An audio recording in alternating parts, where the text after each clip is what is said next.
Minasan, ohayo gozaimasu. Jugyo hajimimasu. Let's have topic 8, session 3. In this session, we have two objectives. First, to recall the Nihongo expressions learned in session 1 and 2. Second, to be aware of the different table manners in the Philippines and learn some table manners in Japan, specifically the use of chopsticks. Can you give examples of typical Filipino dishes? Adobo, sinigang, tapsilog, sisig, tinola, chapsuy, pinakbet. When do you usually eat adobo? 昼ごはん、晩ごはん、朝ごはん。When do you usually eat sinigang?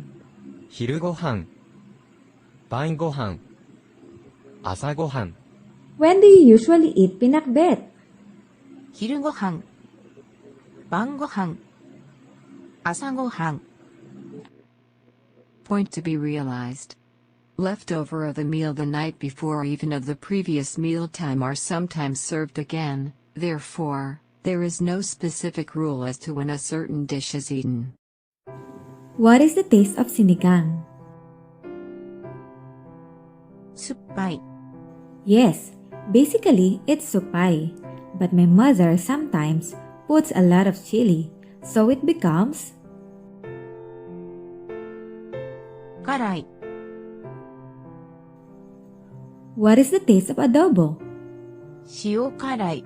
And sometimes, 酸っぱい。 What is the taste of halo-halo? 甘い。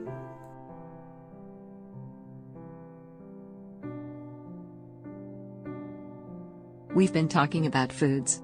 Now I feel. お腹すいた。How about you? お腹すいた。I wonder what will I have today. おいしそう。食べたい。How do you start or end a meal? we usually pray. We usually do sign of a cross only. We don't pray. How about the Japanese people? How do they start a meal? 税制いただきます。How about when they are finishing their meal? What do they say?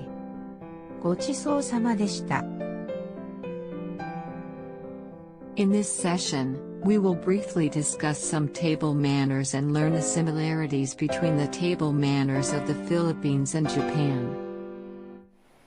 Filipinos' table manners. First, we pray before and after meals. Second, we sit up straight while eating and we are not allowed to put our legs up or rest our arms on the table.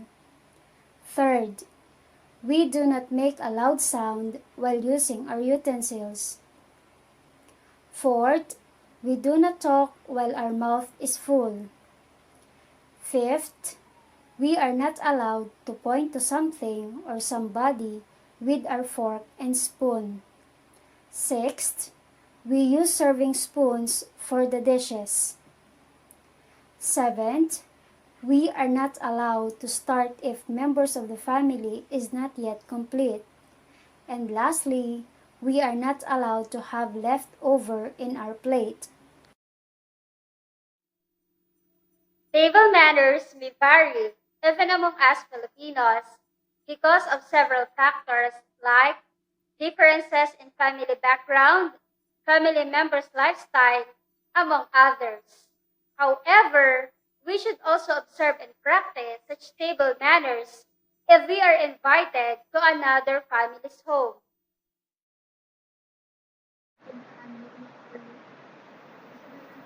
do you think is the common utensil used by the Japanese people when eating? Correct! Chopsticks. Japanese people commonly use chopsticks in their meal. However, they also use spoon, fork, and knife on certain dishes.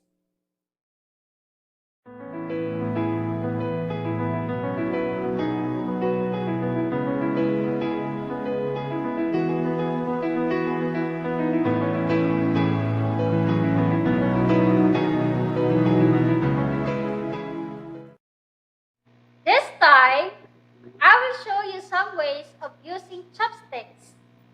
I want you to observe how the chopsticks are being used. Then decide whether it is good or bad. You may compare it to some of the Filipino table manners discussed earlier. To shovel one's food into one's mouth attached to a bowl or plate.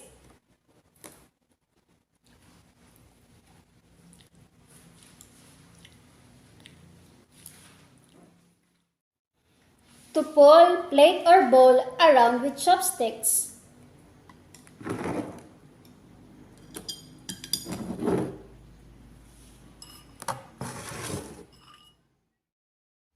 To pick a food by stabbing it with chopsticks.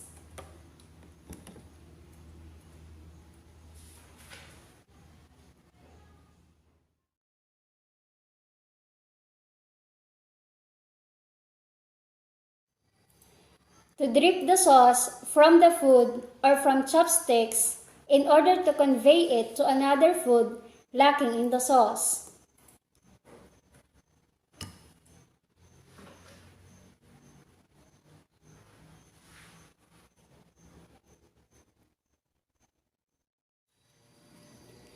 To fill up one's mouth by stuffing in more food with chopsticks.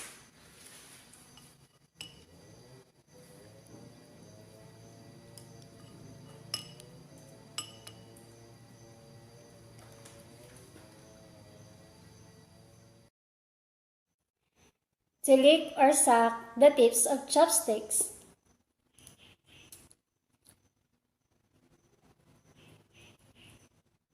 To hold two sticks together as one would grasp a knife to attack. To stand chopsticks up in rice.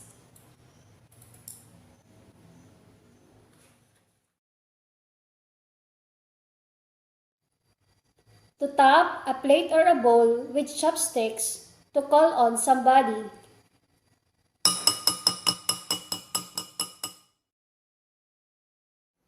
To wander with chopsticks over several foods without decision.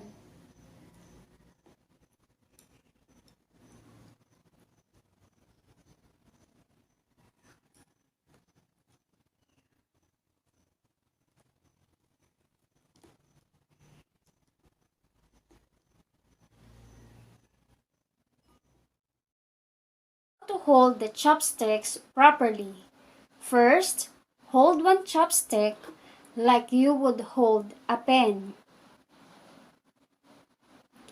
But when holding your chopstick, you should hold it somewhere halfway to 2/3 of the chopstick. Then, take the second stick and insert it so that it rests between your thumb and your ring finger.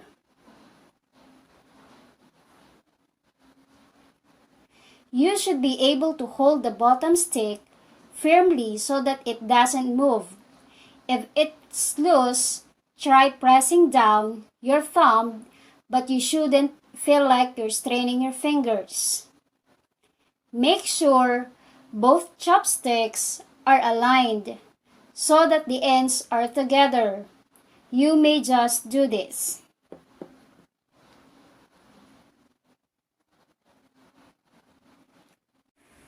Then, to move your chopsticks while picking up something, move the top chopstick while the bottom one stays still. Ensure that the top chopstick is firmly between your middle and index finger on one side and your thumb on the other. Your middle finger should be slightly underneath the chopstick while your index finger is on top. Then, to move the top chopstick down, just push down your index finger. And to move it up, push up while strengthening your middle finger. Just keep practicing this.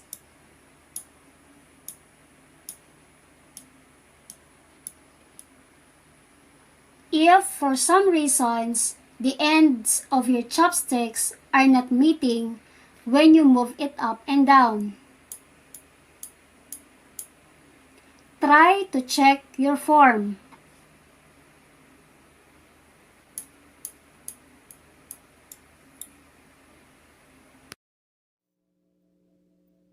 There are different ways and results for observing and practicing certain table manners, whether it be in the Philippines or in Japan.